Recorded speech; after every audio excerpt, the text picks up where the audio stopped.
stream is now live.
Good morning.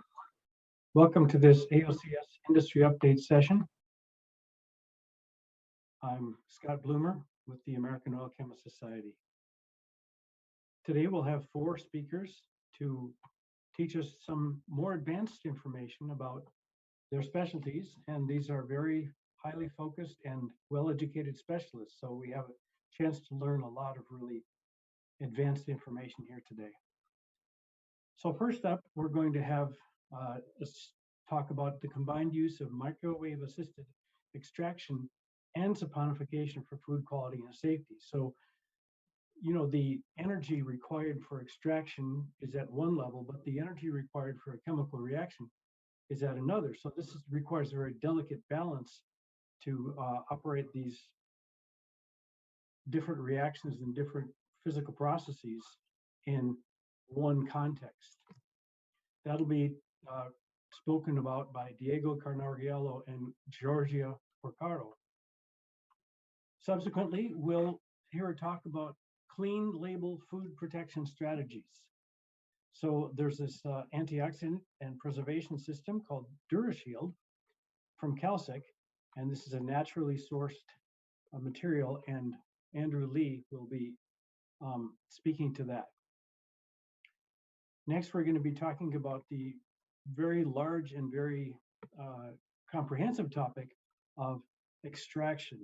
So much of the food that we eat is been subjected to an extraction step, and this is about an extractant called EcoXtract, which is an alternative to hexane.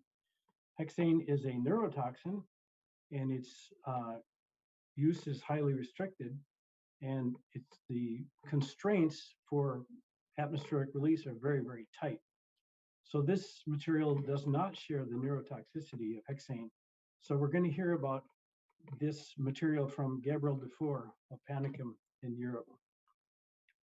Last of all, we're going to hear from Jeffrey Saunders of Schrödinger, and he's going to talk about digital molecular simulations, and not just some simple digital molecular simulations, but this is going to be talking about complex food systems and their packaging. So there's a large number of variables that have to be calculated and their interactions. And so this is going to be a very interesting topic. I'm looking forward to it. At any time, if you have questions, you have a chat in the moderation system, and you can enter your questions into the chat and they'll appear here, and I can read them at the end of the talks. Our speakers will be around for questions after their talk.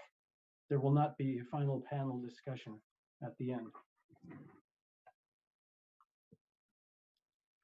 With that, I would like to introduce our first speaker. We have a speech, or we have a talk called Combined Use of Microwave-Assisted Extraction and Saponification for Food Quality and Safety. That'll be introduced by Diego Carnargiello, who will speak to the topic generally, and then Giorgia Purcaro will speak to the topic in detail. So I would like to read a short introduction of our 2 speakers here. Diego Carnargiello graduated in chemistry at the University of Turin, Italy in 2011. Following that, Diego joined the Department of Drug Science and Technology and obtained a PhD there in 2014 in the topic of pharmaceutical and biomolecular sciences. His main research interest was the application of microwave and ultrasound energy sources to improve chemical processes. Diego then joined Milestone in 2015, and today is the Application and Business Development Manager. He's heading the application and technical department to develop new innovative solutions to drive the company towards new products to meet customer needs. Giorgia Purcaro has a degree in food science and technology and a PhD in food science from the University of Udine in Italy. She spent her postdoc at the University of Messina working on advanced chromatographic techniques. In 2011, she won an Italian grant for young scientists. She spent that grant as a research assistant at the University of Udine working on food contaminants using advanced chromatographic techniques. In 2015, She was appointed as R&D Director of Chromalient, where she led a team of researchers carrying out projects in tight collaboration with the university and private companies. After 2 years, she was animated by the desire to expand her portfolio of skills, so she moved to Dartmouth College, USA, to study data handling of metabolomics data. Finally, in 2018, she was appointed at the University of Liege as Analytical Chemistry Professor at the Gembloux Agro-Bio Tech department.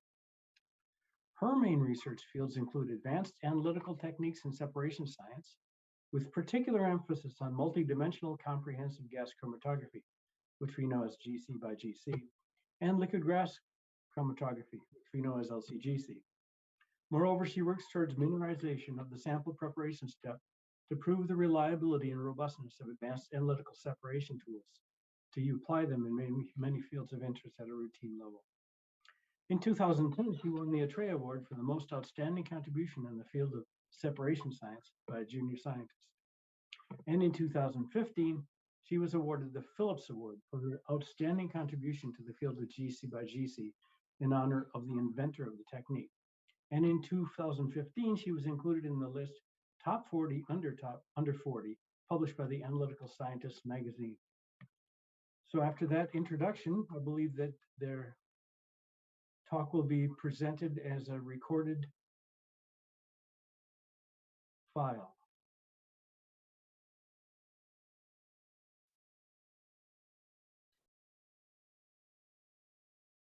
Thank you for the kind introduction, and thanks to the AOCS to give us the opportunity to present here today. Hello everyone, my name is Diego Carnarolio from Milestone SRL, and today I'm here with our guest speaker, Professor Giorgia Purcaro, and together we are going to talk about the use of microwave in simultaneous extraction and saponification approach applied in food quality and safety. I will deliver a couple of minutes of presentation of our company and what we do. After that, I will leave the floor to Professor Purcaro. As you know, in an analytical lab, we are used to work with modern equipment capable to deliver the final results in just a few minutes. But when we look to the sample preparation, very often is the bottleneck of the entire process, because it is composed of several steps with a lot of handling required. So at the end, sample preparation today is still time-consuming and labor-intensive. I try to summarize here just a few of all the steps required in sample prep, starting from sampling, homogenization, weighting, solvent addition. Then for food material, we have hydrolysis when required, or then extraction, filtration, cleanup, and so on. If we look to the possible causes of error in a chemical analysis, we see that sample preparation is on the top, followed by human error. They work together because basically, as I mentioned, several steps are needed in sample preparation where handling is required, and for this reason, human error is the second source of possible error in the chemical analysis. Based on that point, I want to introduce what is the Milestone mission, which is a help chemist and help chemist in the sample preparation procedure. We have over 30 years of experience in the application of microwave technology in sample prep, both in elemental analysis and molecular analysis. And we developed over the year over 50 patents around this technology. And we have today a good worldwide installation of our microwave system. We have a complete portfolio regarding the microwave reactors, starting from conventional microwave system, then moving to more modern reactors, stainless steel microwave reactor. But the common point for all this system is the capability to work in pressure, medium pressure or even high pressure. And we are capable to deliver with our solution we call it rotors, capable to work up to 15, 24, or 44 position in a high pressure in a single run. Generally, an extraction process with microwave require 20, 30 minutes, maximum 1 hour, and it is of extreme value to be capable to process such high number of sample, up to 44 sample in an hour of heating with microwave. So apart the throughput that is really interesting for routine lab, there is the point of the pressure. So the pressure allow the chemist, the analytical chemist, to heat up the solution, the extraction solution above the boiling point of the solvent used during the extraction. And this will speed up a lot the process itself. So at the end, you have a shorter process when you apply a closed microwave reactor, and you are able at the same time to increase the efficiency of your sample preparation protocol. I will conclude here my quick intro about the microwave to give you the opportunity to Professor Purcaro to present and to talk about the research that they do in the laboratory, and in particularly she will go in detail about the application and advantages of the use of microwave in simultaneous extraction and saponification protocol applying on food matrices. Thank you very much for your attention, and Giorgia, you have the floor. Good morning, good afternoon, wherever you are, and thank you for your introduction. So today I'm gonna present you some example of the use of microwave-assisted extraction that we are performing in our lab, mainly for the analysis of food.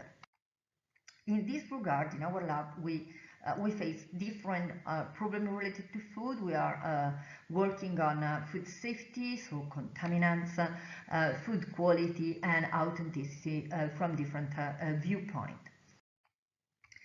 In this regard, what we are trying to do is to merge the advantages of the routine approach, which we know that needs to be fast, simple, reliable, possible in fingerprinting approach, with the approach using research which tend to maximize the level of the information obtained.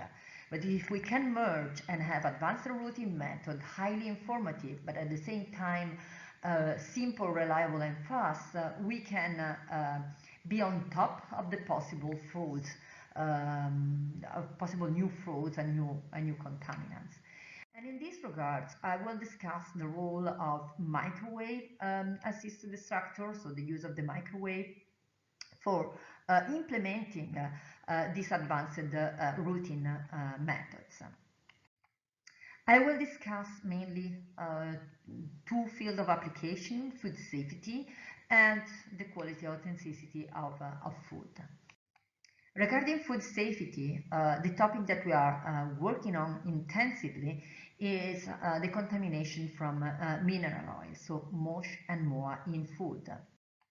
When we refer to mineral oil, we refer to a wide range of products deriving from petroleum distillation fraction, which are mainly divided in MOSH, which is the saturated hydrocarbon fraction, and MOA, which is the mineral oil aromatic hydrocarbon fraction. And both of them are composed by several sub-fractions. What we know is that the MOSH can accumulate on human body, but we still have not enough information to evaluate if they are toxic or not. For the MOA fraction, we have more information on their toxicity, in particular for the structure that is recalling the one of polycyclic aromatic hydrocarbons such as benzoylpyrene, that we know that is a highly toxic carcinogenic contaminants. So this contamination is of concern and is a hot topic in the European Union. Although this contamination is not new because it's known since 1989, the attention of the public opinion arise only in 2009 following a series of scandals that reported the presence of these contaminants in food, ending with the last scandal that appeared in 2019 related to the presence of MOA in infant formula. The contamination of such contaminant of motion MOA in food can occur at different levels of the food chain, starting from the raw material arriving to the final product, and it can due to contamination indeed, but also from migration due to migration from the food contact material, or the use of some emitted additive and processing aids. In this case, we are referring to food grade mineral oil, so the aromatic fraction is being removed. This analysis is very challenging because we have only on the data interpretation and data integration a variability of about 20%, which is huge, and that we need to add on top of the variability due to sample preparation, which has to be tuned and optimized according to the specific metrics. This is one of the perfect topic where advanced techniques, such the one that we use in research, are actually needed at the routine base.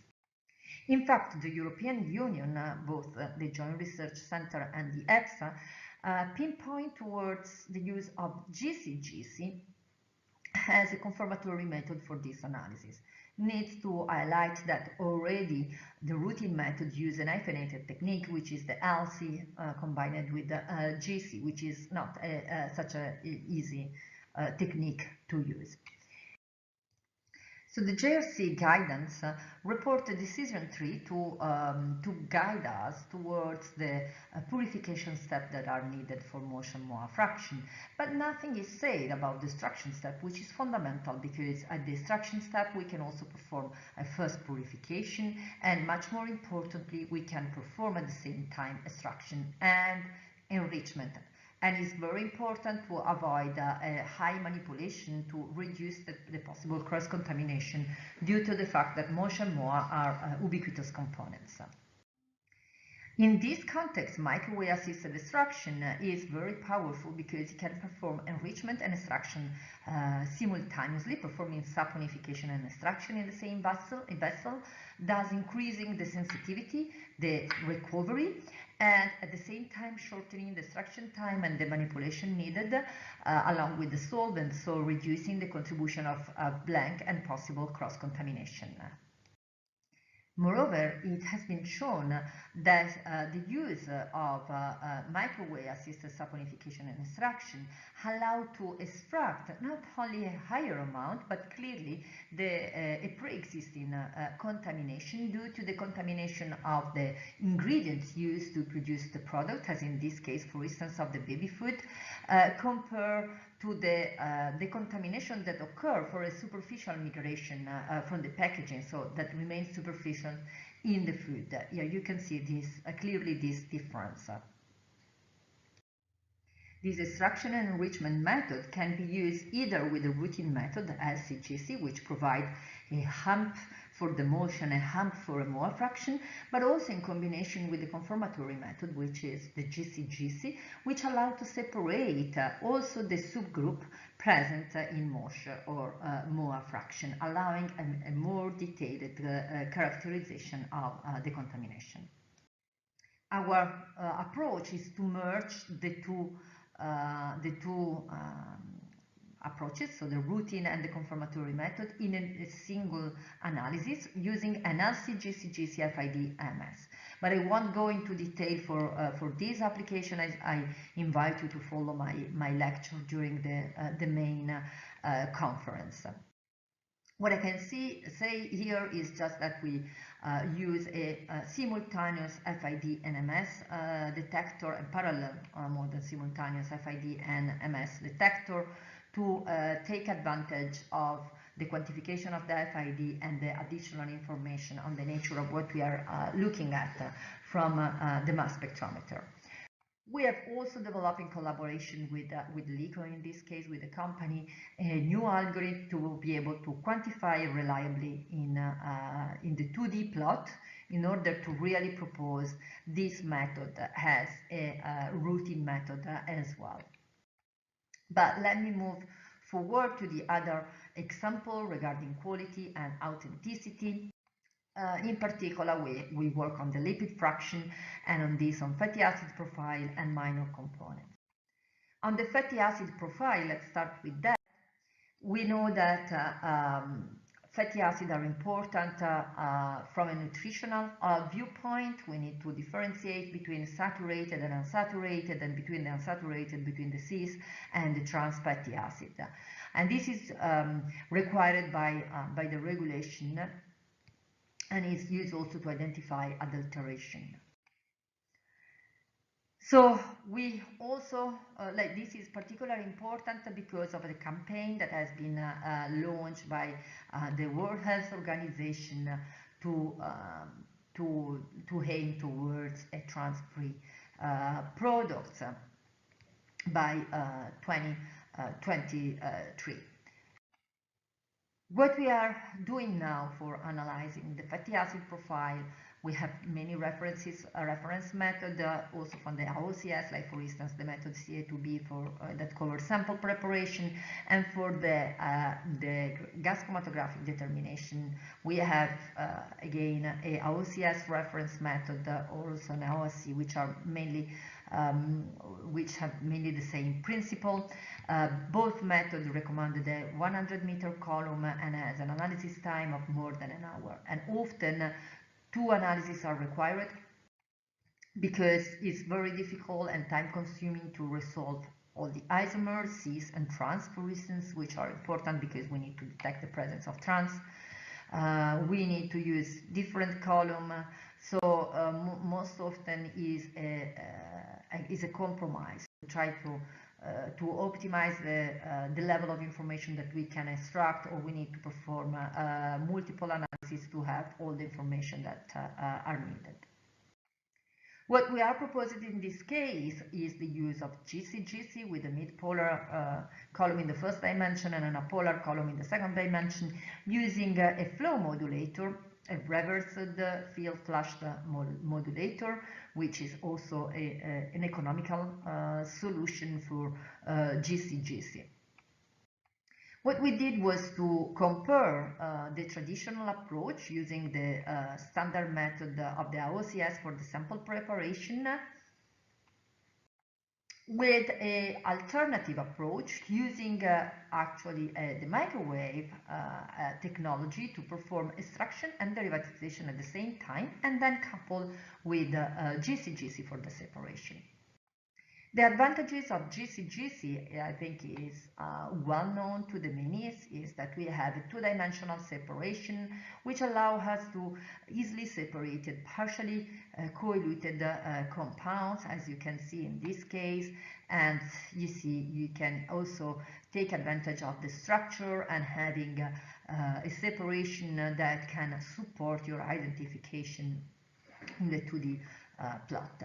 We validate the GC-GC separation and analysis, reporting very good intraday and interday repeatability of both retention time and area, and we estimate the limit of detection and quantification based on the signal-to-noise ratio, and it was very, very good in terms of profile percentage that can be detected. Our step forward was to compare, so the traditional method of FAME extraction and derivatization. We compare both the method reported by the AOCS and another one for milk, specific for milk, with a extraction and derivatization step performed in a single step in the microwave extractor. Here you have an example of the comparison for a milk sample with two different time applied to the microwave assisted extraction and derivatization, and as you can see they are very much comparable. We then choose to carry on the analysis with 5 minutes to shorten and increase the throughput, and we compare with the reference AOC I would say, official method for many kind of foods. And here I'll show you some examples, like the case of fish oil. Here you can see that the comparison is very good. Other ready-to-eat meal like madeleine, grissini, lasagne, spread cheese, and again the results were very comparable between the two methods, so the official one and the microwave one. We also consider the nutritional label on the saturated percentage, and we compare it with what we obtain in the GC chromatogram, just considering the saturated fatty acid. Here at a glance is easier to see the comparison, also on comparing the results obtained with the reference method. On the other side, we also use microwave for the analysis of the alkyl ketones and sterols in fats. So sterols are important marker of authenticity, and they are regulated for many kind of oils. On the other side, DAC, so the alkyl ketones, are a byproduct of chemical interesterification, and there are some concern on their possible toxicity in the product, but anyway they can be used, and they can also be used to detect the fraudulent use of chemical interesterification when it's declared enzymatic interesterification. On this regard, we perform the saponification on the microwave. Then we did an extraction with hexane, unsaponifiable extraction, and then we perform an SPE purification, from where we extract, we elute the DAC as the first fraction, and here you have an example of a GCFID that then was run also in GCMS to have the confirmation of the identity of all the alkyl ketones present in the sample. And here you have some example of chemically interesterified oil or non-chemical interesterified oil where the DAC were not detected. The same method of SPE, so from the same cartridge we can also elute the sterols, and we are doing this. Indeed, we see that the comparison is rather good, but this is still a work in progress to try to have a better accuracy of the sterol results, because we had the coelution of some desmethyl sterols that we want to remove to avoid that can alter our quantification. So with this, I hope that I gave you an overview of the flexibility of the microwave-assisted extraction and the possible use that you can have in a lab of this technique. Finally, I wish to thank my research group for the daily work, all the sponsors that support us daily, in particular Milestone, to invite me to present to this seminar today, and last but not least, you for your kind attention.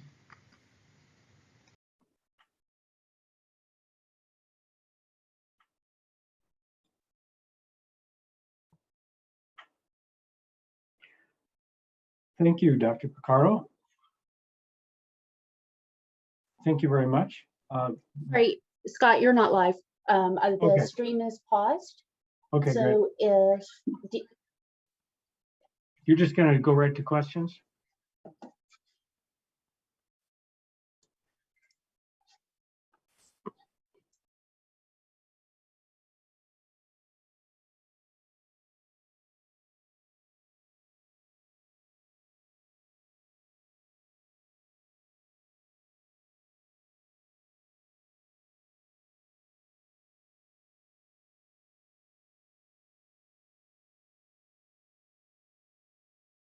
You're live.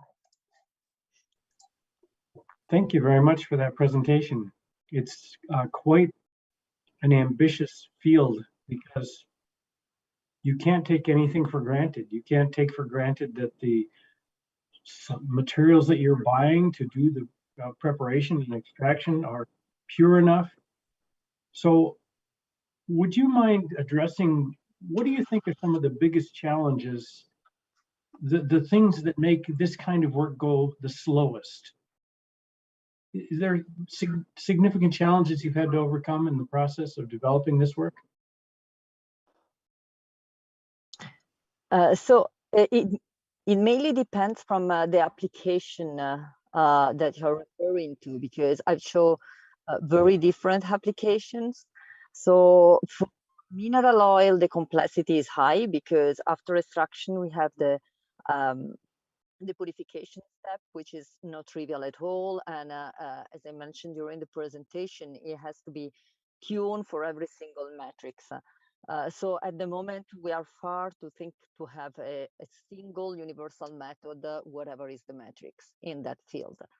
While when we deal with the other part of the application that I show, so for instance, the dark and the sterols, we are working on developing a protocol that can work for every kind of oil, and is not particularly challenging. At least we hope that it won't be. We haven't found any particular concern at the moment. Well, thank you very much. I'm looking forward to your presentation at the annual meeting, and wish you all the best in that. That's the last of our questions. So thank you very much, and very informative talk and very impressive work. So thank you very much. Thank you. Have a good day. Thank you. Thank you.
Next, we're going to have a talk by Andrew Lee of Kalsec. And Andrew joined Kalsec in 2018 as a microbiology lead scientist. During his time as lead scientist, he played a major role in development of a dual functional synergistic antimicrobial blend called DuraShield. This was launched in January 2021. In his current role, Andrew is leading the antimicrobial R&D team, supporting customer application projects in developing novel, synergistic, and clean label antimicrobial products in different food applications. Before joining Kalsec, Andrew earned his PhD degree in food science and technology from Virginia Tech in 2017. He earned a master's degree from Seoul National University in South Korea in 2012. Andrew has worked on different projects, including model fermentation system development, starter culture development, rapid identification and characterization of microorganisms in fermented foods, metabolic engineering, and bioreactor engineering. Today, he's going to talk about clean label protection strategies, dual functional and synergistic food preservation systems with DuraShield natural food protection blends. Andrew? Thank you, Scott, for the nice introduction. Hi, everyone. Thank you for this live session as part of the AOCS update. My name is Andrew Lee, and I am the Senior R&D Manager of Food Protection Team at Kalsec. The title for today's presentation is Clean Label Food Protection Strategies, Dual Functional and Synergistic Food Preservation System with DuraShield Natural Food Protection Blend.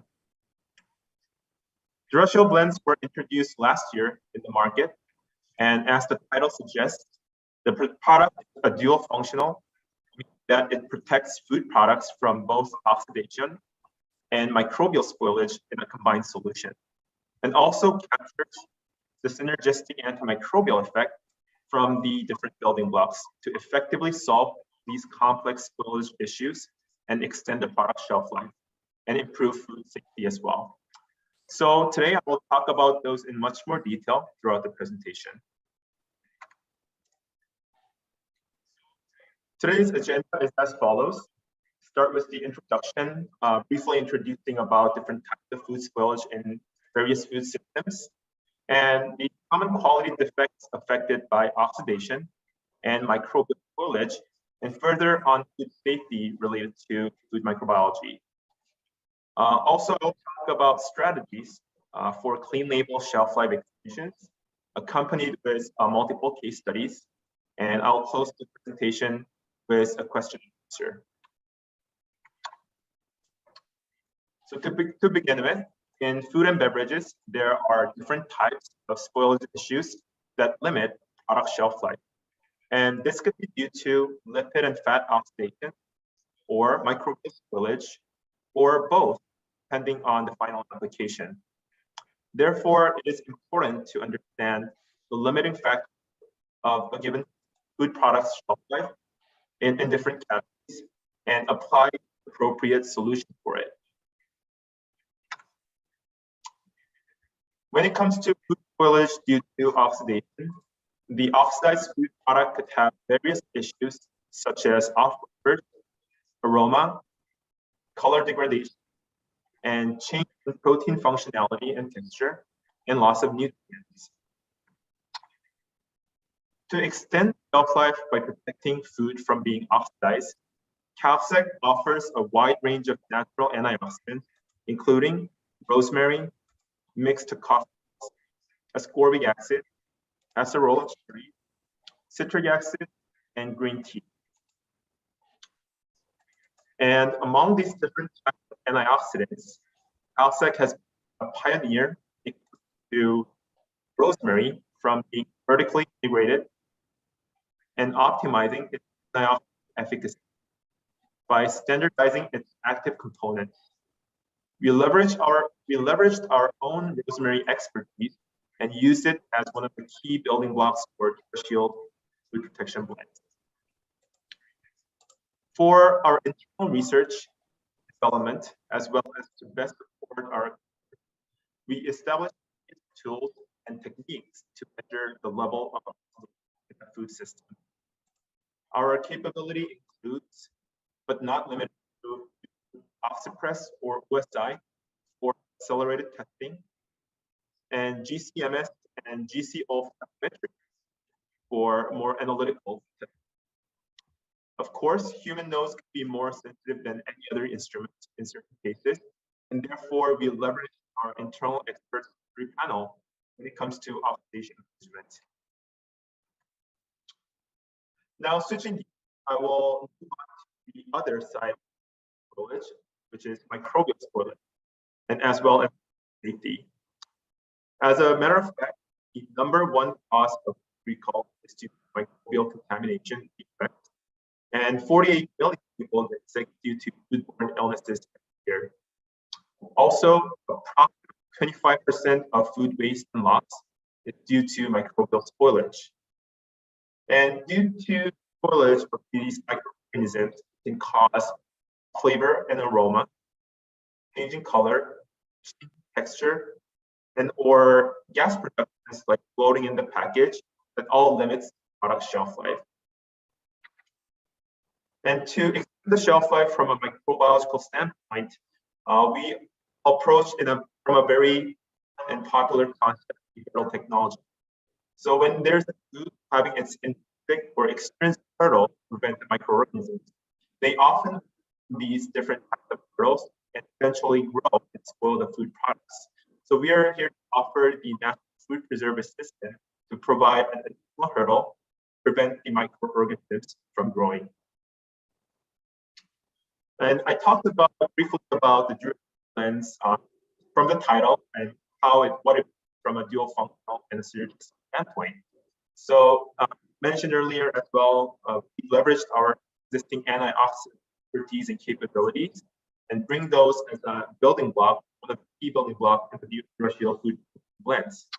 And we recently introduced our natural antimicrobials, including Kalsec and buffer vinegar, and combined specific formulation to provide a dual functional and synergistic efficacy depending on the different types of spoilage mechanisms and different types of those microorganisms.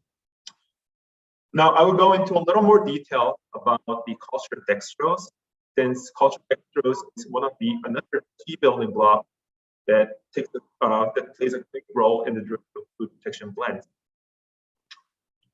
Some of you might heard dextrose for the first time, and often the common misconception of cultured dextrose is that the ingredient can taste sweet due to the name dextrose and sugar.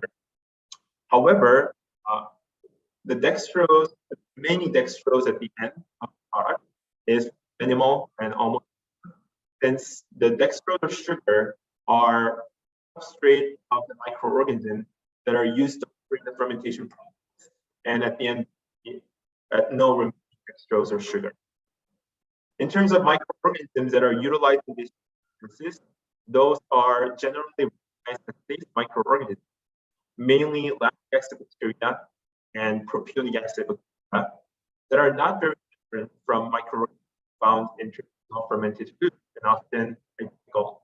So if you think about a QC fermentation or sauerkraut, often lactic acid bacteria such as Lactobacillus plantarum stocks or different types of bacteria are involved. And as well as if you think about Swiss cheese, propionic acid bacteria are involved in the fermentation process. So those are similar microorganisms that are used for making dextrose. As a result of fermentation, the end metabolite and end ferments are all captured as a whole ingredient, and those are a mixture of different types of antimicrobial peptides, organic acids, and other metabolites. And thanks to these different types of antimicrobial components contribute to its efficacy, the product has multiple mode of action, making it an effective antimicrobial. Also, it has a wide application range as well as broad antimicrobial spectrum. And thanks to the fermentation process, the end product also imparts savory or umami flavor to the final application. So depending on the usage rate, it could also act as a flavor enhancer. And with the new antimicrobial and antioxidant product we also built our antimicrobial capabilities in the lab, support R&D projects associated with our natural antimicrobials.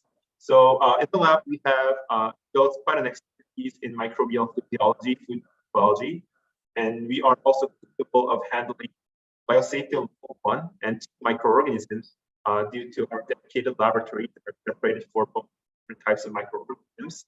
Also, we often leverage microbial techniques such as selective differential microbiological medium to efficiently quantify microorganisms of interest such as Salmonella, acid bacteria, and other microorganisms related to food spoilage or foodborne pathogens. We also use advanced biology tools such as real-time qPCR, able to quantify the specific microorganism of interest in real time.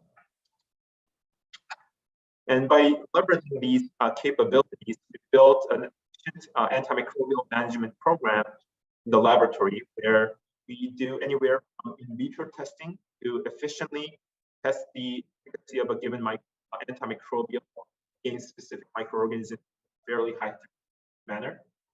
Also, we often conduct microbial profiling to effectively monitor and also identify the dominant microorganisms given spoiled food and to recommend the best solution possible.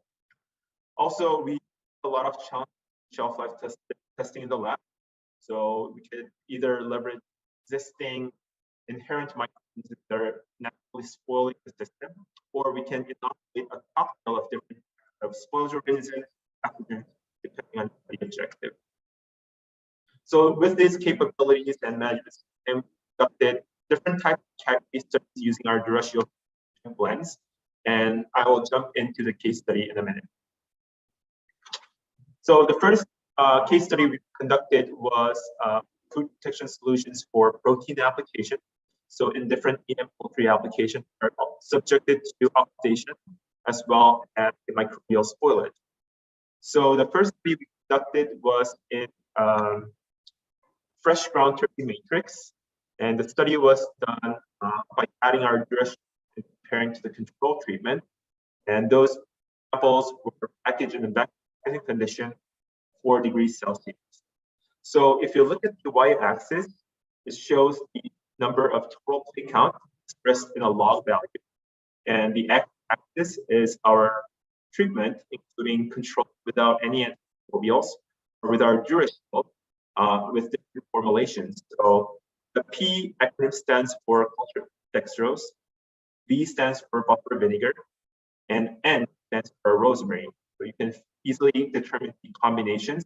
For example, NP will be the combination of all three: rosemary, cultured dextrose, buffer vinegar. So let's jump in. And if you look at the control treatment, you can see that the total plate count increases pretty fast. In 10 days, it will pass the 7 log CFP mark. And overall, our DuraShield was performing pretty well.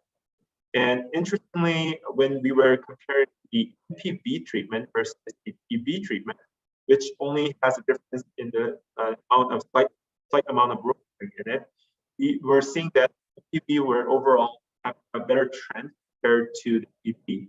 And we also know from our previous data that the rosemary alone does sufficient microbial efficacy. So we took this into an in vitro system to take it a little further, to see if there's synergistic effect existing, and also trying to what's the dominant microorganism from this study. So by performing isolation and 16S RDNA sequencing, the dominant spoilage microorganism in the ground this study was Pseudomonas, which is a gram-negative, and they are commonly for meat spoilage, and they are also psychotropic characteristics in a low temperature. When testing for its synergy, interestingly, we were different synergists in the study.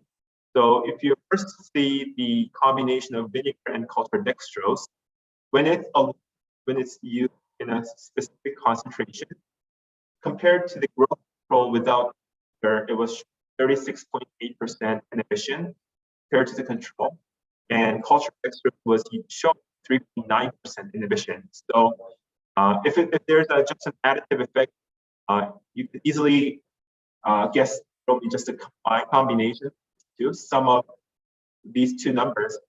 So around 40% if it's an additive effect. However, as a matter of fact, the combination was 100%, almost 100% gross inhibition, confirming its synergy. In a similar manner, we were seeing that rosemary when it was combined with cultured dextrose, showing a synergistic effect as well.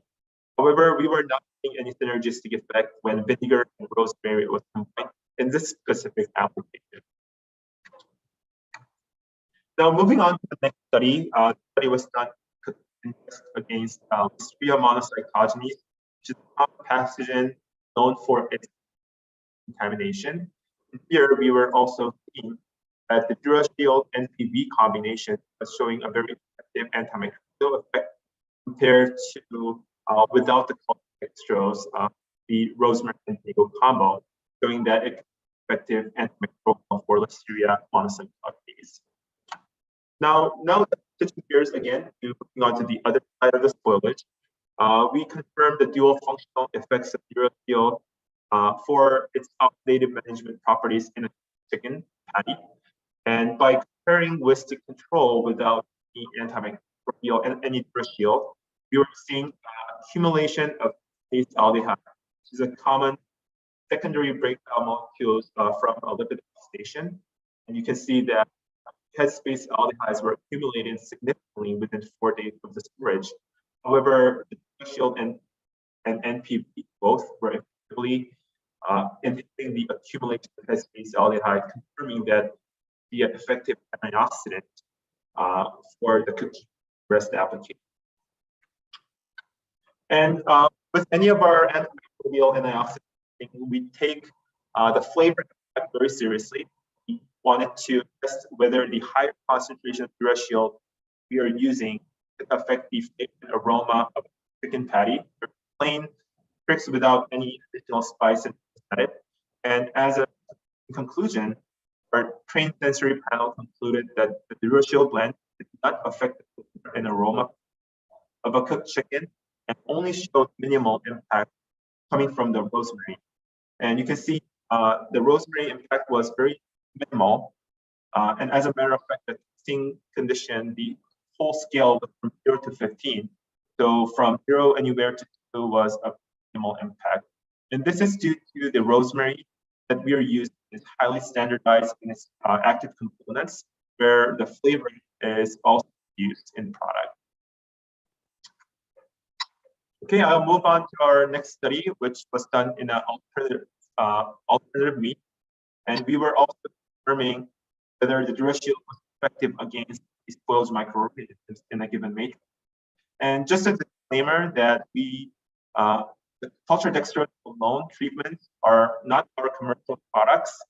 We don't commercialize this culture dextrose alone. However, we wanted to pair it with our rosemary extract added, see if there was an synergistic benefit in the alternative protein. And as a result, we also confirmed that pairing NP2 versus just the culture dextrose alone, or NP versus just the culture dextrose alone, we were seeing a nice trend of when adding rosemary, it was more effectively inhibiting the growth of the total spoilage microorganisms. And also, a similar trend was observed in yeast and mold control as where the DuraShield was more effective and the culture dextrose treatment alone. I briefly mentioned about the savory note coming from culture dextrose. So from our sensory panel study with 1% DuraShield, we were also seeing a slight amount of savory aroma and flavor enhancing that could actually give a positive note to the application. So in today's presentation, we've looked at shelf life challenges that limit the shelf life of various food applications and strategies to effectively control and manage shelf life with using DuraShield natural protection blends. I would like to close the presentation introducing our core food protection Kalsec, most of meat scientists, biologists, food, and alternative protein that could help to optimize the product life. Thank you for listening, and I'll be happy to take questions. Thank you.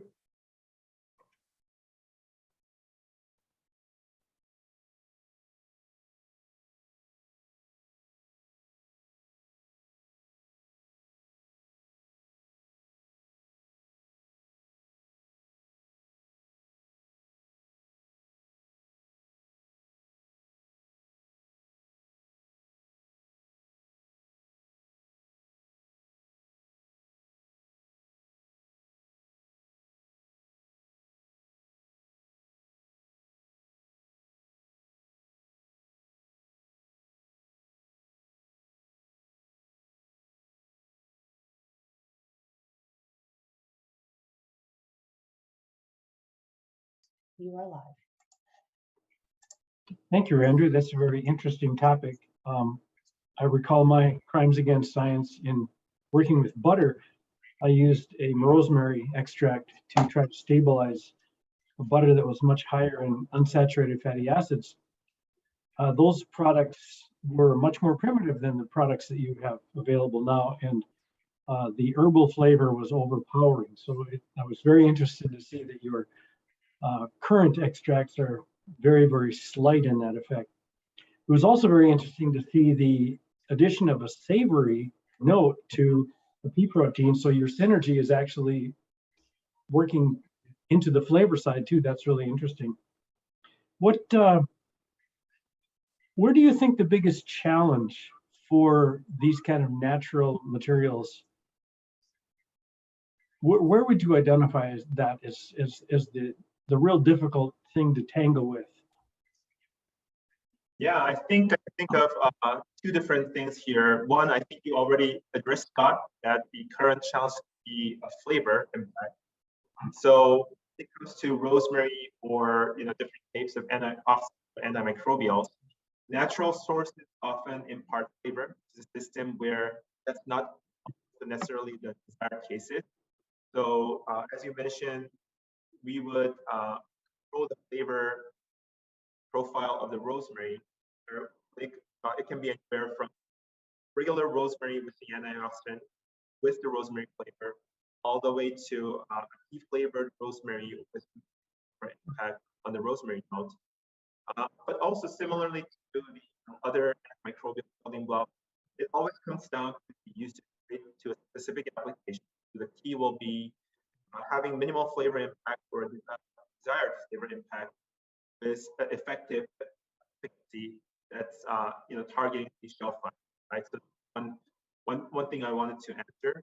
And the second part will be also the compound in different applications. So better understanding what the food, what mechanism of the spoilage is, what type of oxidations or even microorganisms are still in the system, and just better understanding the overall underlying cause of the limiting factors will be the key to really provide the right solution to overcome those challenges. Yeah, they're very complicated systems, and especially since you're dealing with a natural material, I was wondering about the heat lability of the natural materials. I would assume that some of your more sugar-based materials would be more stable, but some of the natural extracts would probably be pretty temperature sensitive. Is this common practice to add these materials towards the end of processing when there are no more heat treatment steps? Or can you talk to that a little bit? Yeah, so for our products, as far as we tested, those are preheat stable. There are antioxidants and antimicrobials. So when we recommend our product for the antioxidants, we try to recommend to incorporate those early in the process. And for the antimicrobial as well, since the onset of mutations or microbial growth, it's better to control at the earlier stage and actually appropriately accelerate later on. But since the product is heat stable, we incorporate it in the earlier, but it's not feasible to do so. It could be also appropriate here, making the product a bit thank you. And given the breadth of applications that you have at your disposal, or to put it another way, given the huge number of different foods to put this in, I can imagine you keep pretty busy prioritizing them. Yes, that's very true. Job security, right? Yeah, exactly. Well, thank you. That was very interesting, and I really enjoyed it, and I look forward to the next time you're with us. Thank you very much, Scott. Yeah, have a wonderful day. You too. Bye. Bye.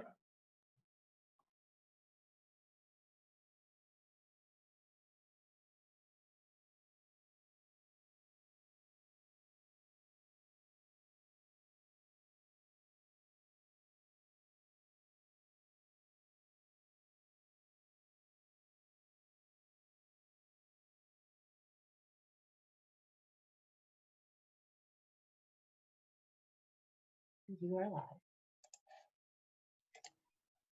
Our next speaker is Gabriel Dufour. Gabriel serves as the head of business development at Pennakem Europa since October 2020.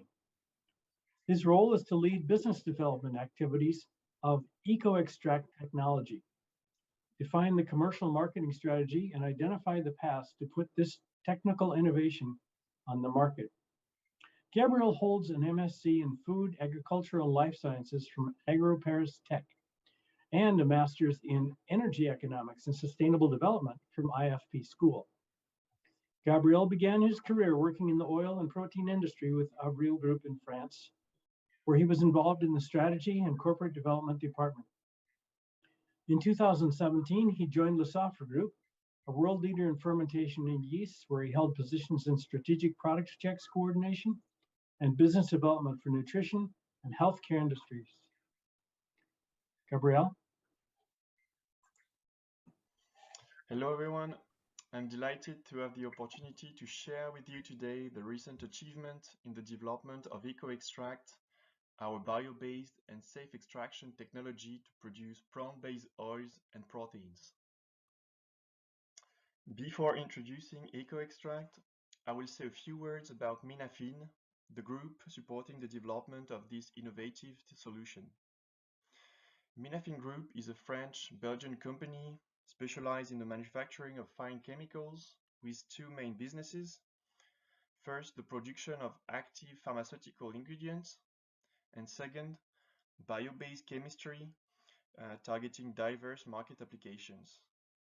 You can see on the right side of this slide the key figures of our company, with approximately 235 million euros revenue last year and 900 employees across the world. Within Minafin Group, we have built a science-driven team developing bio-based extraction solutions to produce natural ingredients used for many consumer products in food, feed, or cosmetic applications. The ambition of this team is to promote eco-extraction processes and the use of bio-based and safe products to eliminate toxic petroleum derivatives in food and personal care value chains. The removal of hexane from the processing pipelines is one of the main areas of opportunity for innovation and food security improvement in the oilseeds industry. And one of the main challenges is to maintain a high level of performance in lipids extraction while maintaining the affordability of final product.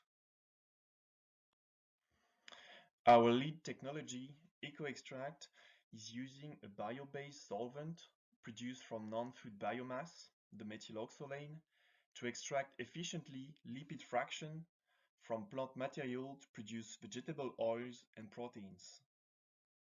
Performance, sustainability, safety, and scalability are the four main pillars of our solution.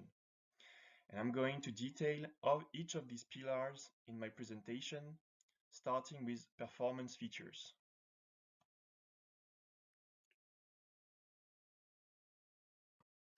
Our bio-based lipophilic solvent can extract almost all the oil in any kind of seeds or biological matrix. After extraction, only about 0.5 to 1% of residual oil remains. Our R&D team showed that it was at least efficient for this non-exhaustive list of oil-rich feedstock. From a technical point of view, the methyloxolane stands somewhere between hexane and ethanol.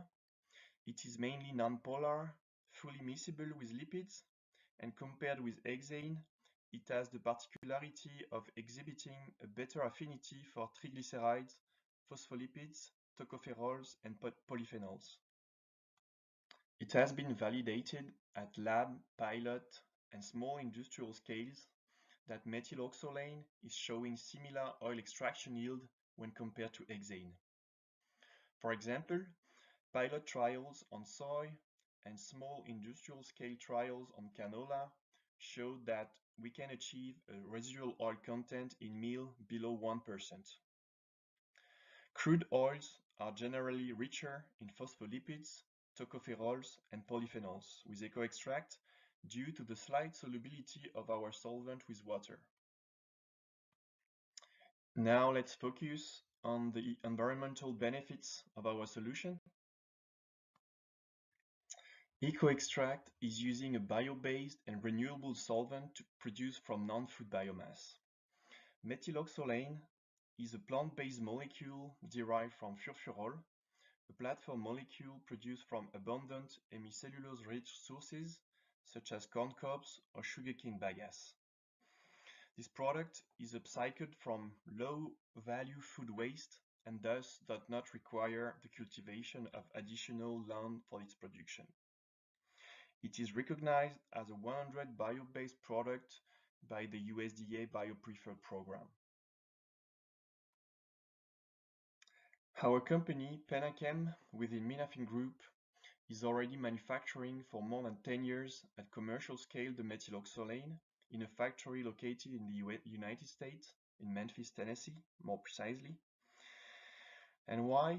Because this solvent is already largely used in the pharma industry, several thousand tons per year, to replace some toxic solvents used in the synthesis of pharma actives. The reduction of non-renewable carbon emissions into the atmosphere is obviously one of the main advantages of our solution. A life cycle analysis conducted by Rowan University in 2016 is showing a 90% decrease in CO2 footprint to produce the methyloxolane bio-based solvent when compared to generic petrochemical materials used in the pharma industry. Now let's talk about safety, which is probably the main benefit of our solution. Safety for consumers has recently been validated by the European Food Safety Authority, and this is one of our major achievements in the past few months. On March 2022, the EFSA has officially reported that methyloxolane is safe to be used as extraction solvent for food processing. After reviewing a full application dossier, including state-of-the-art scientific studies performed under latest standards, the panel of EFSA experts has concluded that the methyloxolane does not raise any safety concerns when used according to the intended condition and at the proposed maximum residual limits. This is a major step forward in our development, and this very positive news will enable to speed up our food market approvals in various regions, especially in Europe and North America. In addition to safety for final consumers, the product is also proven safe for operators working in extraction facilities, not requiring any medical follow-up, for example. The solution is also non-toxic and safe for the environment, as the product is known to be biodegradable and is showing no adverse effect to the aquatic environment. It is also not classified as hazardous air pollutant, for example. Fourth and last pillar of EcoXtract solution, scalability. Due to its technical properties, the use of methyloxolane is compatible with existing industrial extraction equipment.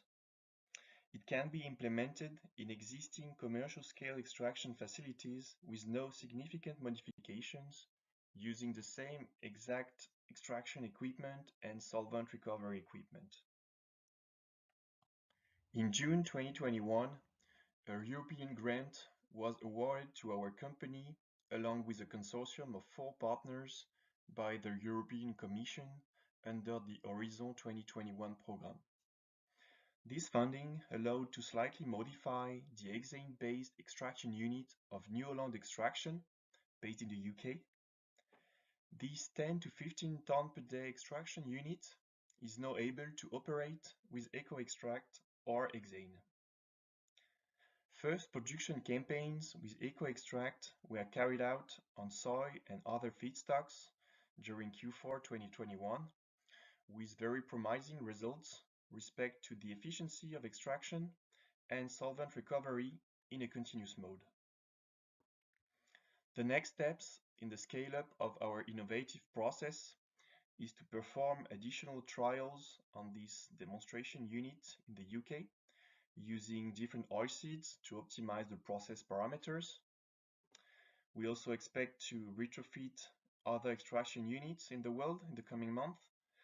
And another significant area of work for our technical team is the design of greenfield units using our process from the beginning in close collaboration with oilseeds engineering companies.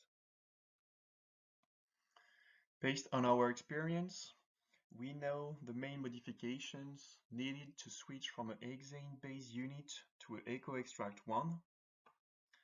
First, we need to check the polymeric materials in the gaskets, seals, and so on, because some of them are not always compatible with the use of our product. So this is the first step to switch from hexane to our solution.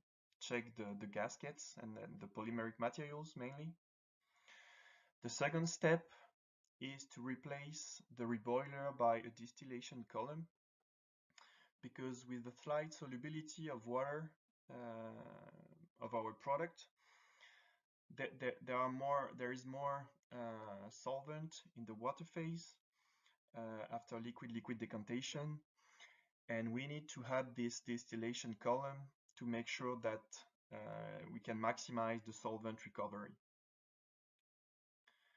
In addition, it is possible to replace the mineral oil system by a water scrubber to cap the solvent vapors in the vent. And so it is possible to operate without any petrochemical in the plant, doing so and avoiding the contamination of oils, of vegetable oils with mineral oils. A few words on the regulatory status of methyloxolane use in various markets. So first, in the pharma industry, the product is already used for more than 10 years.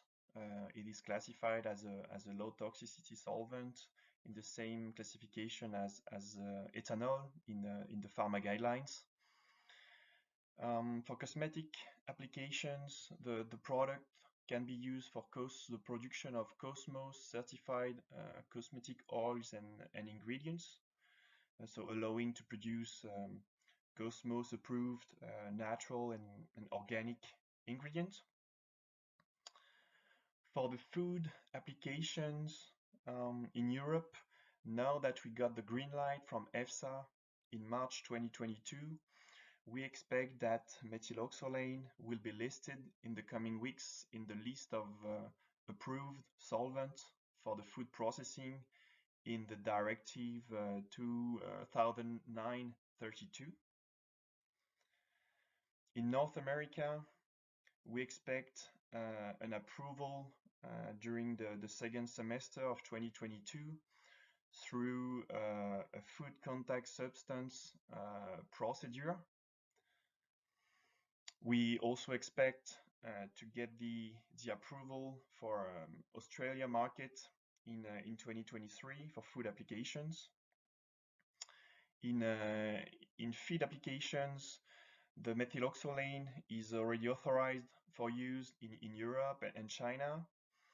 We expect to get the organic certification during the first semester of 2023. And we'll target also the organic certification for food in Europe and North America. Okay, I will use this last slide as a conclusion. As you understood, EcoXtract has made significant progress the past few months. We've made significant progress with regulatory topics, and EFSA positive opinion will help to speed up our market approvals in various geographies. We also made significant progress in the industrial scale-up of our solution with the conversion of a first hexane-based unit to our solution. Our objective is clearly to bring on the market an innovative solution offering an unprecedented market differentiation for the oilseeds industry to produce food, feed, and cosmetic ingredients in a sustainable, safe, and competitive way using a bio-based extraction technology. Thank you very much for attending this session. Unfortunately, I won't be available for the Q&A session, but feel free to contact me directly if you have any question. Thank you again. Bye-bye.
Our next presentation will be by Jeff Sanders.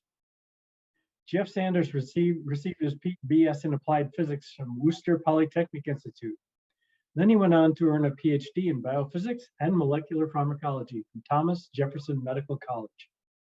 Since Jeff joined Schrödinger in 2013, he served several roles in both the scientific and technical aspects of computational chemistry software. He's currently a principal scientist in the Materials Science Division, focusing on physics-based simulations in consumer packaged goods and applications. The title of his talk today will be How Digital Molecular Simulations Will Drive the Next Generation of Innovation in Reformulation and Sustainability of Consumer Packaged Goods. I'm looking very much forward to this talk. Jeff?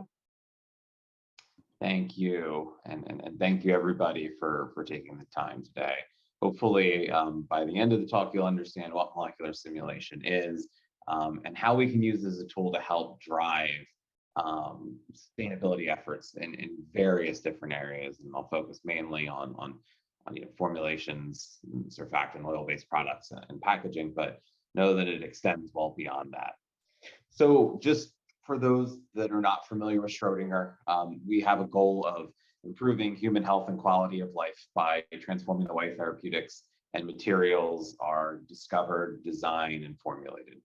So materials means a lot of things. I focus on consumer goods. Most of us in the audience will know, but personal care, cleaning solution, food and beverage, and everything in between. So our goal is to provide software through a platform that allows you to discover the next best thing. So what is molecular modeling? Well, molecular modeling is actually a bunch of different things.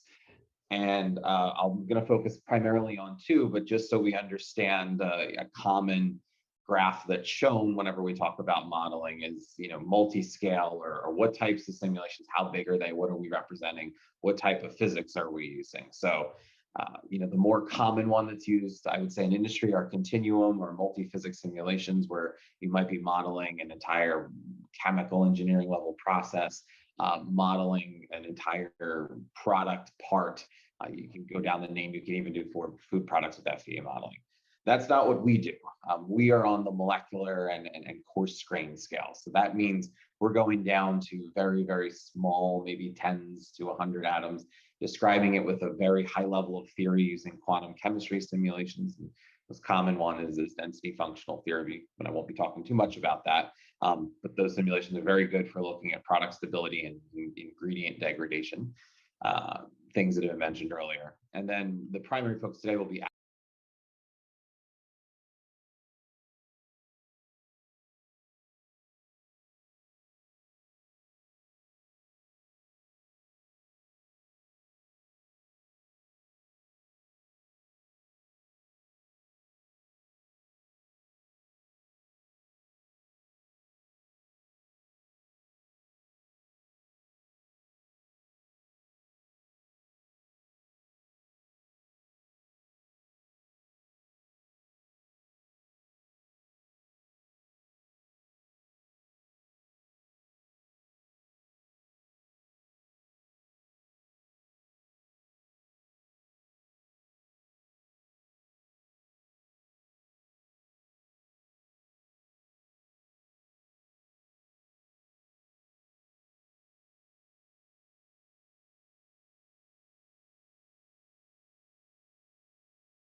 Okay. Thank you, everybody, for joining my talk today. So I'm going to be going through how molecular simulation can be used to drive sustainability efforts in a lot of different areas, with the primary focus being on surfactants, surfactant-based formulations, and packaging materials for those products. But modeling can be used for a lot of different things. So it seems like I have a little bit of delay.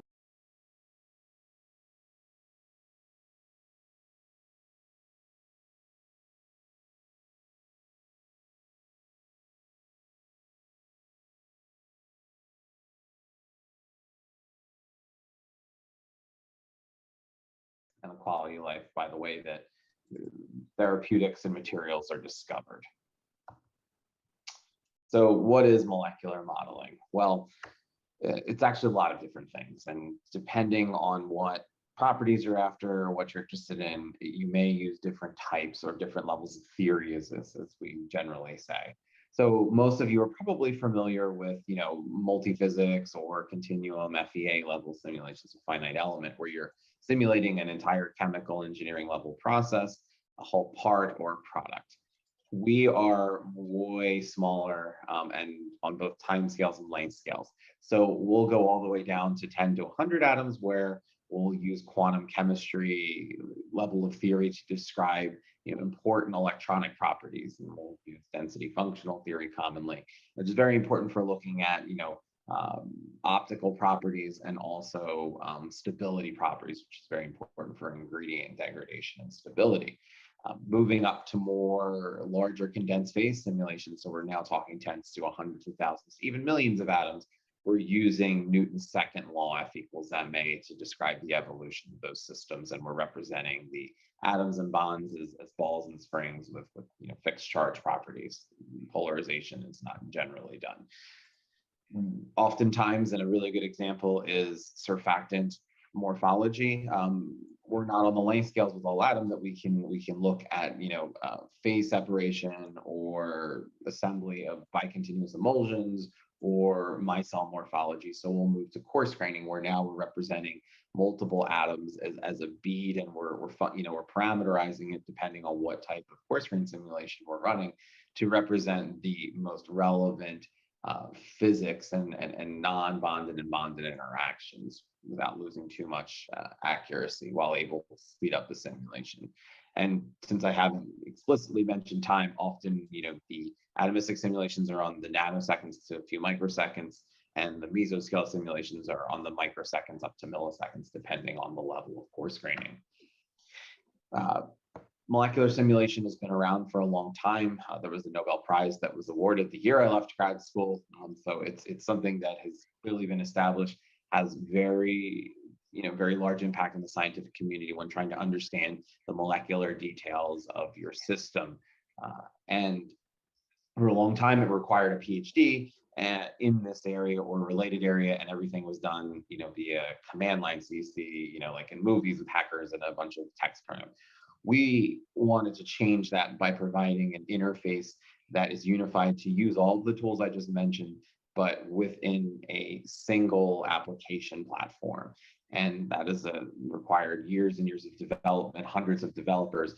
But now we provide a tool that allows you to run various levels of simulation, take output from one to another, and do this without having to learn a programming language or have to understand, get a PhD in statistical physics. So lowering the barrier so that everyone can run simulations, because there's a lot of insight and a lot of multidisciplinary areas like consumer goods, food and beverage, oils, surfactants, personal care, where understanding and bringing a different insight to modeling is very useful. So when we talk about modeling, I mentioned a lot of physics-based modeling using quantum, classical mechanics, and coarse graining. There are other ways, and so we also focus on machine learning, understanding how we can leverage all the data, either through experiment that already exists in-house, or perhaps generating data using physics-based simulations that is predictive, and then using that to build a machine learned model. And then, of course, tying that all together at an enterprise level so that experimentalists, engineers, modelers, and even management can see the data in real time and then ideate over this. So we think of one example, one formulation, we run some simulations, we get some data back. Maybe someone wants to change a composition or add a new molecule. So being able to do this, generate the data in a short amount of time, and then share this data at an organization-wide level, democratizing simulation is something that we at Schrödinger focus on heavily. And the question is, why now? Why do we care about digital chemistry in general? Why do we care about modeling, right? Well, there's a changing demand, sustainability. I could go on, and I think everyone knows and understands why we can't keep using and consuming plastics the way we do. The economic toll that traditional animal-based meats have on our environment. We need to think about how we can revolutionize and change so that we still have a world that's livable in 50 years. And so this is one drive, right? And this is also leveraged on, we need to be able to run these simulations and use computational power.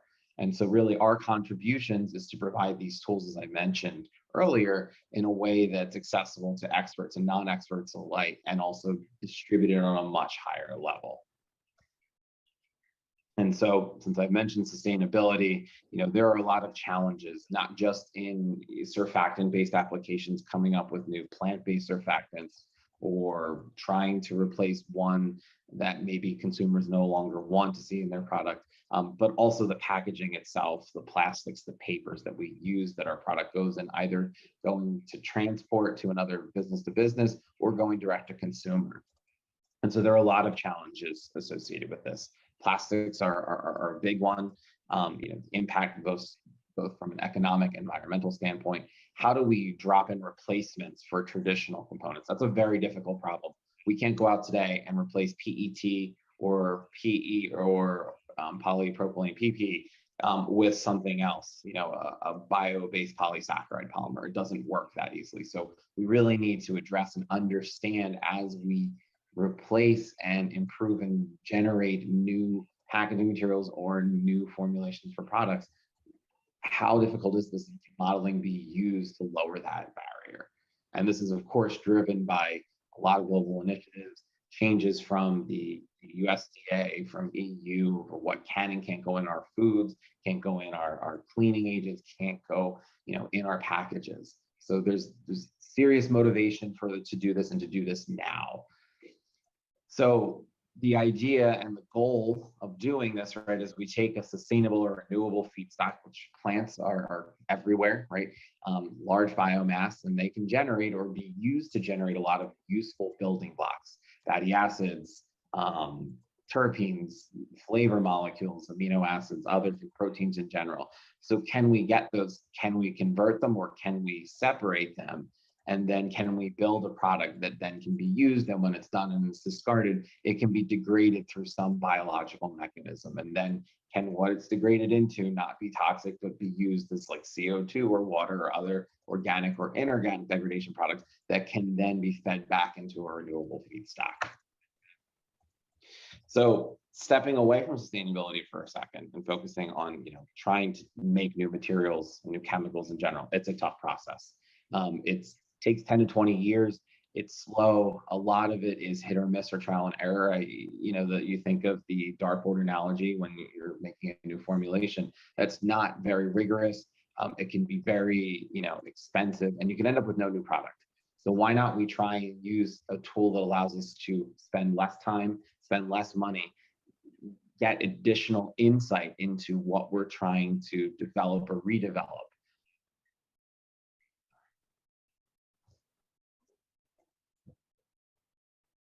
And so when we think about this, we can use modeling in two different lights. We can use it for continued development, understanding how formulations are rationalized, the way a product you've used for 50 years behaves, or we can use it to design new chemistries or new formulations, new packaging products.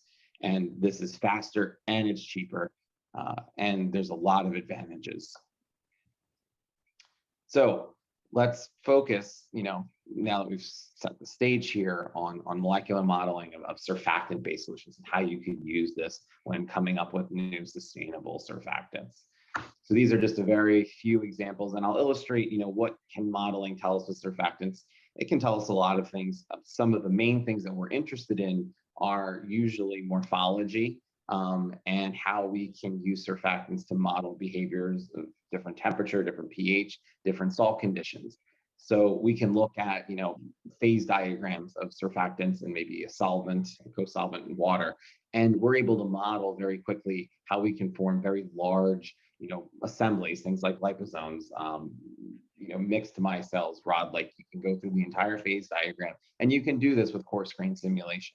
And it's been done in the literature for many, many years. And there are a lot of great successes in understanding not just simple surfactants, but mixed formulations of surfactants, adding in flavor molecules and adding in important things like maybe nutrient precursors.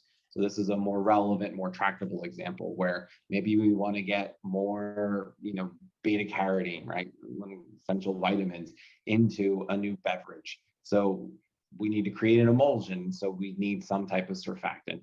Tween 80 is the commercial surfactant, right? It's something we may want to replace in the future. But if we want to understand how does it emulsify beta carotene, is it stable? If I change something in that beverage, will it stay the same, or will it crash out? So looking at a simple modeling, we can throw all of these in a simulation cell with water, and we can look at how does an emulsion begin? What's the size of the emulsion? If I heat it up, what happens to that emulsion? If I add more salts. And so this is just a very, very simple example. We're looking at, okay, we put these, surfactants, we allow them to interact, and how are they able to form stable emulsions? So we can understand when we add more things, what happens. We can also take it a step further, right? So if we look at biosurfactants or more green surfactants, and we can look at oil emulsification, we can very quickly run these simulations, and this can be done in probably a few hours, and we can look at how quickly can a particular biosurfactant emulsify an oil. This is, again, using the same sets of simulation techniques, but now we're thinking about changing maybe tween to something else. And as we add more and more simulation studies, and as we understand and add more components, we can get a sense of what does the morphology look like. Morphology isn't the only thing, though. We also want to understand some of the critical, properties we can measure in the lab, like critical micelle concentration, viscosity, or morphology. And so we're able to do this with some of our simulation workflows and predict these properties. Maybe we're able to predict them quantitatively, or maybe we're able to rank order, or maybe we're able to tell you whether it's getting better or worse or staying the same.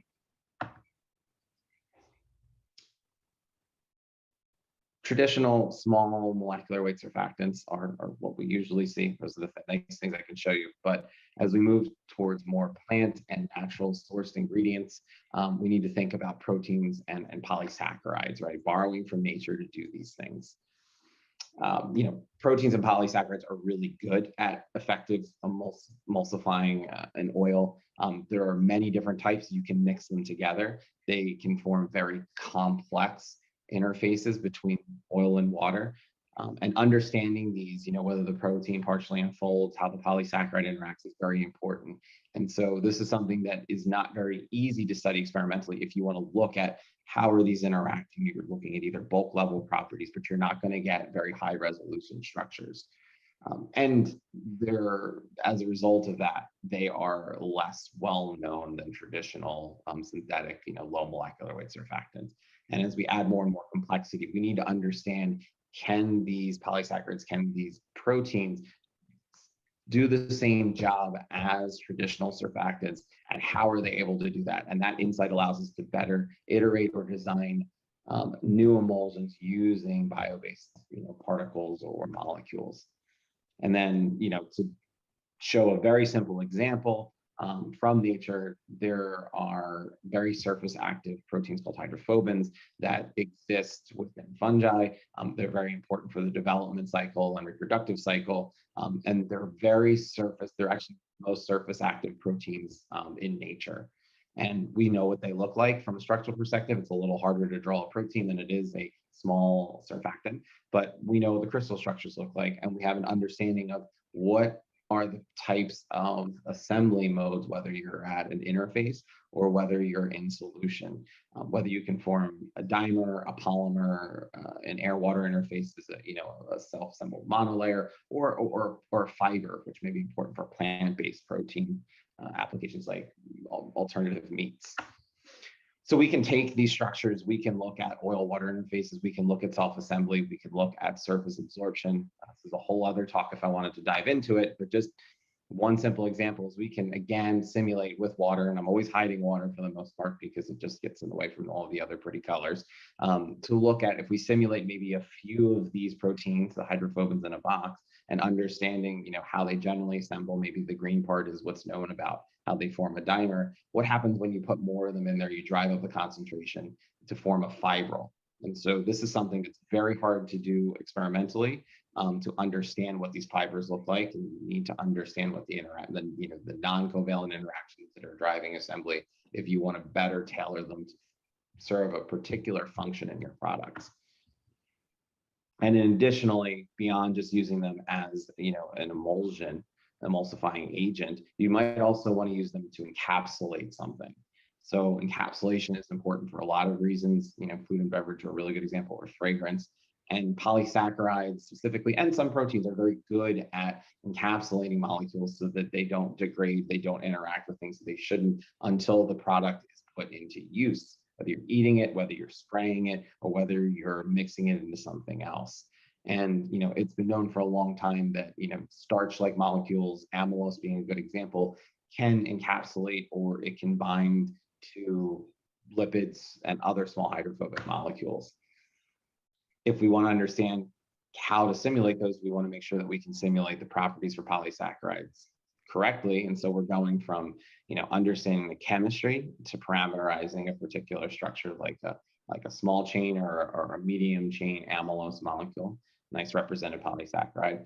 And can we predict relevant physical properties of just the polysaccharide itself before we go do more complicated things, like look at encapsulation? And it turns out we can predict moisture activity, so moisture uptake is a function of relative humidity or temperature, and we can accurately model with an offset the plasticization effects of water on starch, amorphous starch systems. And this is a paper we published last year where we get really nice agreement with just simulations alone with all the data that's available in the starch technology textbook.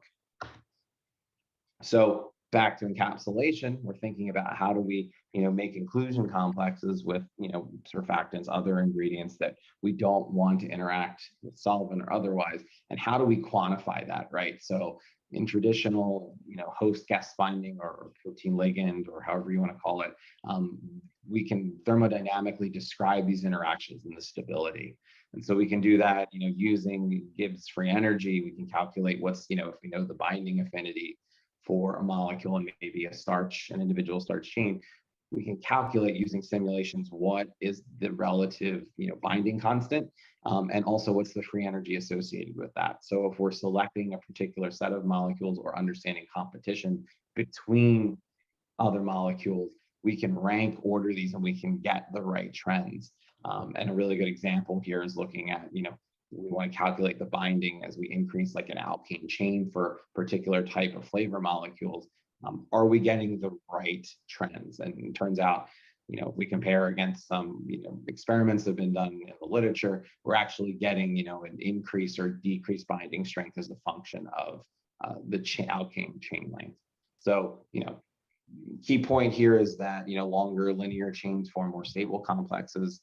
That might be something we could infer looking at the structure itself and some experimental information, but we're able to not only explicitly model this, but we're also able to quantify those interactions, rank order them, and they agree with experiment.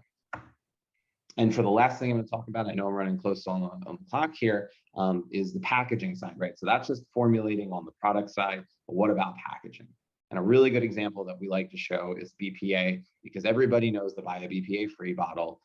It's been something that's been talked about in the news, media, and something I think almost everybody is aware of when trying to buy your next back seal water bottle. Is it BPA free, right? Because BPA is not great if you're consuming a lot of it, but it is also a contaminant and something that exists in polycarbonate polymers.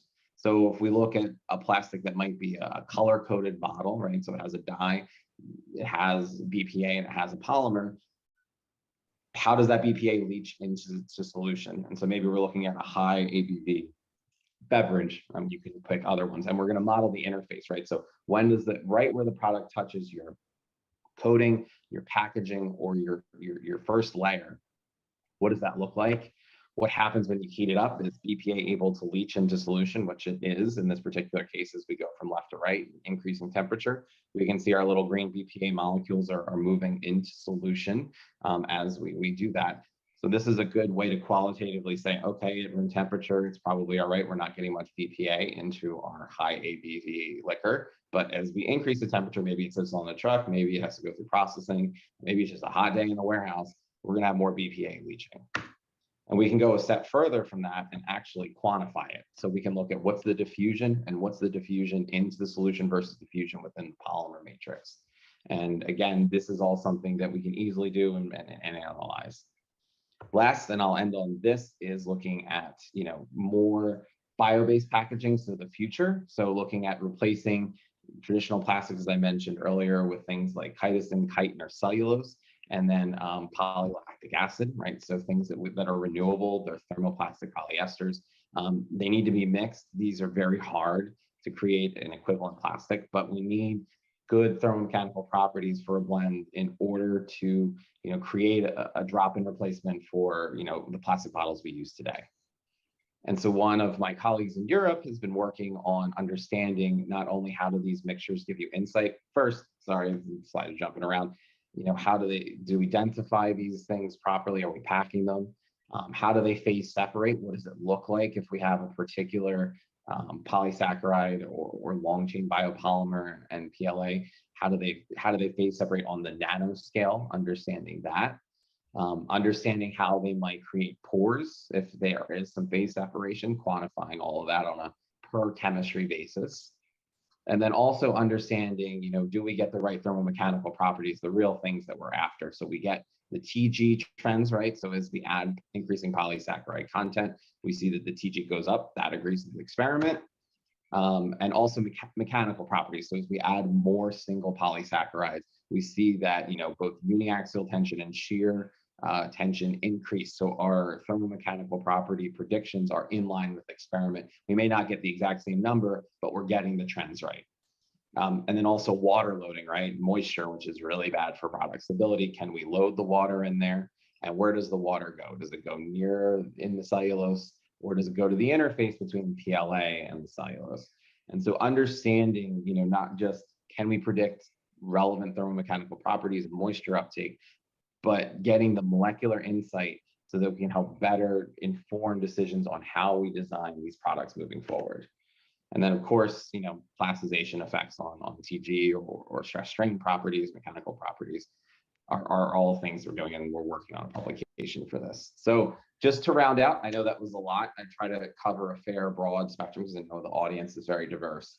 But takeaways, right? What can we get out of this? So molecular modeling can be used to explore formulations and also reformulations. I tend to think reformulating is just formulations, but depends on who you talk to.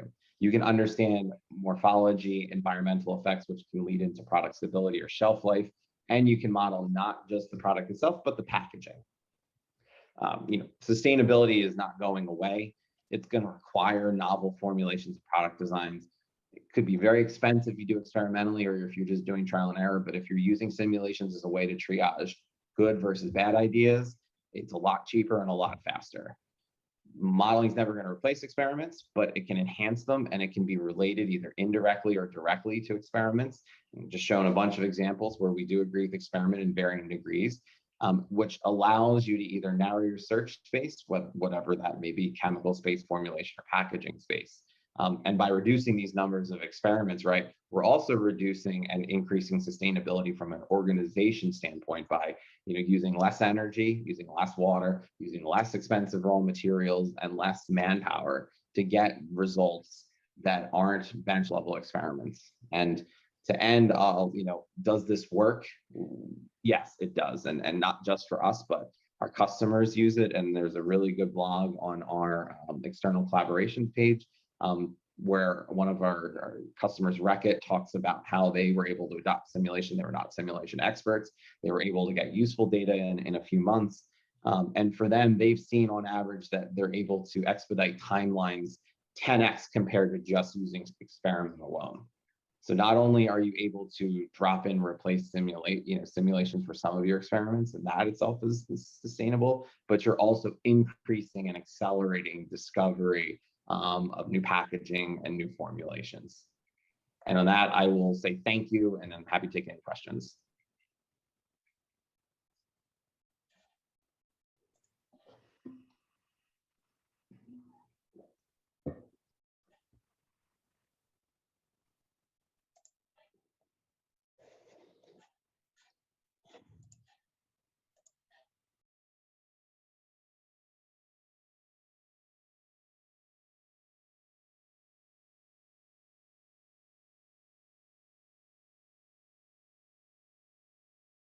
You are live. Thank you, Jeff. A fascinating topic and obviously very powerful. I had a couple questions here. The first question, do you see that the people that use this technology are able to populate your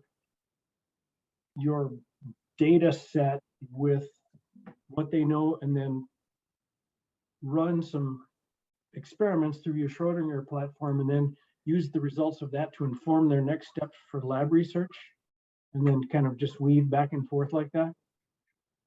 Yes. So we call that an ideation cycle, where you or I come up with an idea, we hypothesis test it with simulation, we run a bunch, maybe 20 or 50 formulations or 10 different packaging materials.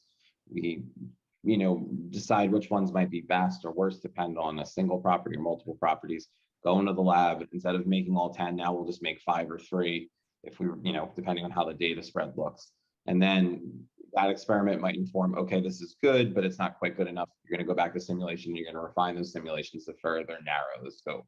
So that's the primary way we see doing it. The other option is if you have some experimental information and you've generated some physics-based simulation, we can use tools from the machine learning realm, things like active learning, that will do this iteration and will combine multiple types of data to build a model. Of course, you need enough data to do that, but if you predict a lot of simulation and you have some experiment, you may be able to allow that to churn out some ideas itself, rather than just having to do it the old-fashioned way of simulate, experiment, refine, and then iterate again. Very, very interesting. Lastly, the question is, what areas of opportunity do you see that are most excited about your technology? So I don't know that I would name only one, but where I see the technology going is to really help aid novel discovery. And what I mean by novel discovery is we can take formulations, we can take a wealth of insight from an organization and say, we need to change a product a little bit. We know what works, what doesn't work. That intuition is great and is necessary, but sometimes, depending on where that intuition comes from, where that wealth of knowledge comes from, may cause you to miss a key new novel molecule, formulation, packaging, or interface, or you might miss something. So where I think this is going to get really exciting is it's going to take people in directions they didn't think that were possible, or that their knowledge, not necessarily saying that their intuition is wrong because they've been doing this way longer than I have or someone else, but it may open up new avenues that people didn't think to explore or couldn't explore because just running the experiments is very expensive. So I think modeling, to me, is the most exciting. It's going to push us in new areas we didn't think we could go before in chemical space, and it's not going to have to rely on some of the old, is this cheap enough that we can try doing it first? That's very exciting, and this is where scientists really start to, look around and get really excited when they see that there's a hint that you could apply something else to this problem that I've been working on, an idea that they never had in application. Thank you very much. I appreciate your time today. And this concludes our webinar. It will be available live or available online later. And we invite you to participate in our AOCS technology sessions and the upcoming AOCS annual meeting.